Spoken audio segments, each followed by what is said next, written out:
DB랑 CRUD에 대해서 배울 건데 DB 없이도 게시판을 만들 수가 있습니다. DB를 일단 먼저 개념을 설명해 드리면 데이터베이스란 뭐 여러 사람이나 프로그램이 데이터를 공유하려고 쓰는 데이터의 집합입니다. 쉽게 말해서 데이터 뭉탱인데 그거를 나도 쓰고 뭐 너도 쓰고 뭐 딴 사람도 쓰고 하기 좋게 그냥 따로 DB만 따로 떼서 놓은 겁니다. 그래서 요거가 개념이 조금 어려울 수 있는데 쉽게 말해서 리스트 아니면 어레이, 오브젝트 이런 자료랑 똑같다고 보시면 됩니다. 어떤 뭐 리스트나 어레이 이런 거에 값을 이렇게 A 뭐 1, 2 이렇게 값을 넣었잖아요. 요게 결국 DB입니다. 그래서 요거랑 거의 똑같은데 이거는 한번 설정해줬고 프로그램 끄면 없어지잖아요. 근데 이걸 안 없어지게 하려고 하는 게 DB입니다. 그 중에서 우리는 SQLite를 쓸 건데 그 전에 이제 DB 없이도 한번 만들어 보겠습니다. 이게 그냥 아까 뭐 리스트나 변수나 뭐 이런 거랑 똑같은 건데 변수랑 똑같으니까 그냥 DB 말고 변수의 어떤 값을 담아서 만들어 보도록 하겠습니다.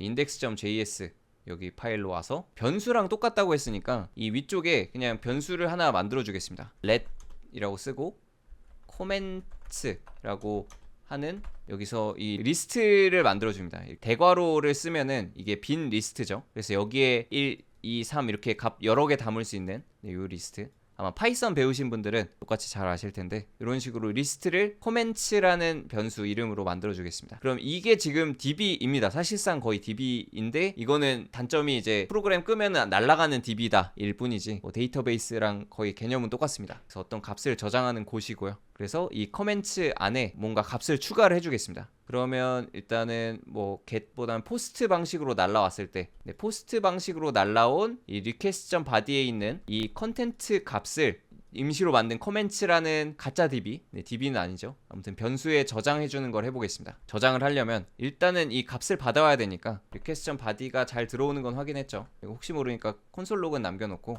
지난 시간에 요거 기억나시나요? 빠르게 어떤 값을 뽑을 때 컨텐트라는 변수를 이렇게 만들고 여기에 request.body를 하면은 요러면은 이제 request.body가 요렇게 생겼잖아요. 그 자바스크립트 오브젝트형인데 요게 같으니까 여기도 요게 같죠. 그래서 컨텐트 값이 여기로 바로 들어옵니다. 요렇게 쓰는 걸 되게 많이 하니까 시간을 아끼기 위해 이렇게 많이 합니다. 그래서 요거를 이용해서 컨텐트라는 값을 받았으니까 요거를 이제 아까 위에 맨 위에 있는 이 코멘츠라는 변수에 추가를 해주겠습니다. 코멘츠 점 자바스크립트는 이게 push라는 명령어가 있어요. 이게 파이썬 배우신 분들은 append랑 똑같은 건데 요것도 당연히 절대 외우는 거 아니고요.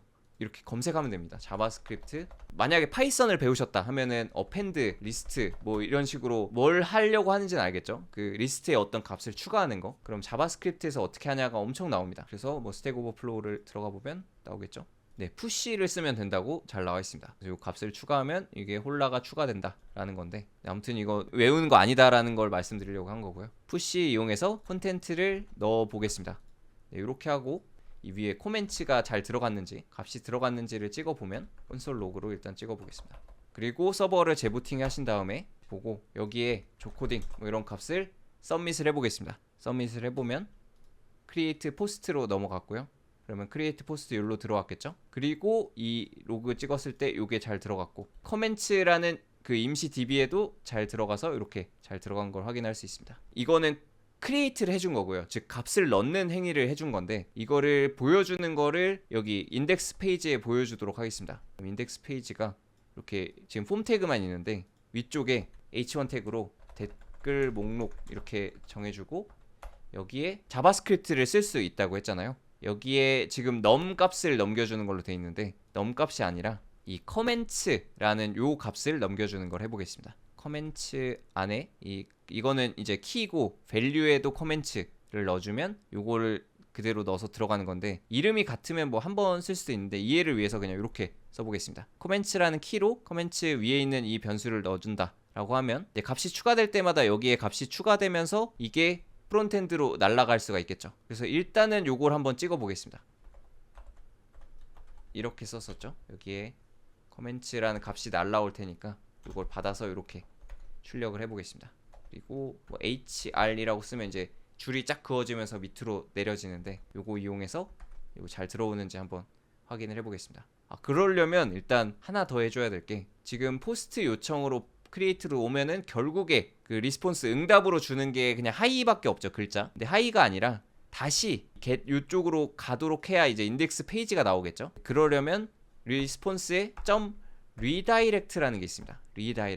리다이렉트가 이제 다시 어떤 경로로 이동시킨다라는 건데, 리다이렉트하고 루트 경로를 이렇게 입력을 해주면 이 모든 과정이 쭉 끝나고 나서 응답으로 리다이렉트를 루트 경로로 시켜주겠다. 즉, 요 경로로 다시 이동해서 이 인덱스 페이지로 보내주겠다, 요거죠. 그러면 정리를 하면 이 get 방식은 지저분하니까 지워주겠습니다. 포스트만 지금 하고 있으니까. 네, get 방식으로 인덱스 페이지를 보여주는 거에서 우리가 포스트 요청을 보내면은, 폼을 통해서 포스트 요청을 보내면 여기로 가죠. 그럼 여기서 쭉 실행되고 다시 리다이렉트를 해주면 다시 여기로 갑니다. 그러면 이 전 과정을 뭐 실행을 해서 보도록 하겠습니다. 지금 벌써 댓글 목록에 추가가 됐죠. 여기에도 뭐 입력하고 서밋을 하면 네, 이렇게 추가가 됩니다.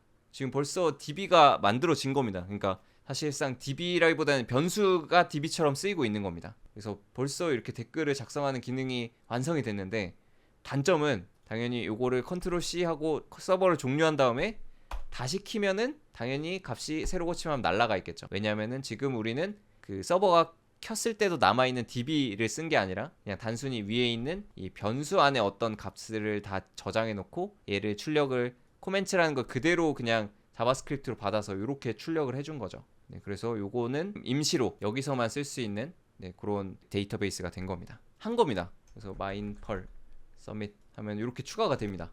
또 뭐 갈림 이렇게 하면 네, 이렇게 추가가 됩니다.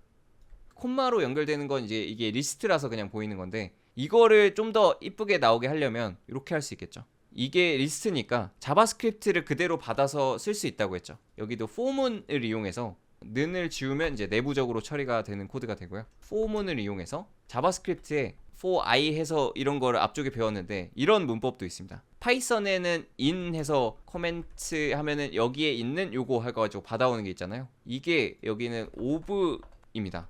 그래서 커멘트에 있는 댓글을 받아와서 이거를 요렇게 안에 리스트를 만들고, unordered 리스트죠. 요게 여기 안에 li라는 요소로, li 요소로 이렇게 하고 저장을 해주면 이게 뭐 하는 거냐면, 요게 커멘트라는 걸 이제 요 리스트 이렇게 받았죠. 뭐 1, 2, 3이 있다고 하면 요거를 of 요 중에 하나씩 뽑아서 커멘트에 넣습니다. 이게 반복문이니까 하나씩 반복을 합니다. 그래서 하나씩 1을 뽑아서 여기에 1을 넣고 출력하고, 다시 돌아와서 2를 가져와서 여기 넣고 출력하고, 다시 3을 돌아와서 여기 넣고 출력하고, 요게 for에 of 쓴 이 구문입니다. 파이썬 배우신 분들은 이게 되게 익숙하실 텐데, 뭐 자바스크립트로 물론 쓸 수도 있지만 뭐 그 i 써가지고 for i 플러스 이렇게 해서 하는 거 배웠었죠. 그걸로 물론 해도 되지만 이게 좀 더 문법이 단순해서 이렇게 진행을 해봤습니다. 그리고 다시 한번 이거를 실행을 해보면 이제 댓글을 입력했을 때 마인 펄, 이제는 이렇게 점 생겨서 이게 추가된 걸 확인할 수 있죠. ul 안에 li가 이렇게 생겼는데, 또 하나 뭐 조코딩 이렇게 해서 서밋하면 네, 이렇게 달리죠. 또 뭐 뭔가 입력하고 서밋하면 또 이렇게 달리고, 네, 이렇게 하는 게 이제 변수에 저장해서 하게 되는 겁니다. 네, 여기까지 되셨으면 이제 DB 없이 어느 정도는 구현이 된 겁니다. 네, DB 없이 게시판 만들기, 뭐 삭제, 뭐 추가 이런 것도 할 수 있는데, 일단 진도 DB를 나가는 게 중요하니까 일단 DB 없이도 할 수 있다라는 걸 보여드렸습니다. 그래서 여기 나온 것처럼 그냥 DB 없이도 계속 어떤 값을 추가하고 뭐 수정하고 삭제하는 것까지도 할 수는 있습니다. 왜냐하면 리스트에서 어떤 값을 뽑아서 그거를 수정해서 다시 넣고 뭐 삭제하고 뭐 이런 거를 하면 되는데, 근데 DB를 이용하는 게 좀 더 편하니까. 왜냐하면 다시 말씀드리지만 이거를 껐다가 다시 키면은 이게 날라갑니다. 댓글들이 열심히 작성해 놓은 게 없어졌죠. 그래서 이거를 방지하기 위해 쓰는 게 DB입니다. 그래서 DB는 어떤 값을 이렇게 저장해 놓고 프로그램 꺼놔도 이제 DB가 살아있으면 값이 보존이 되기 때문에 DB를 그래서 쓰는 겁니다. 그래서 이걸 알아보기 위해서 이 기능을 한번 완성을 해봤고요.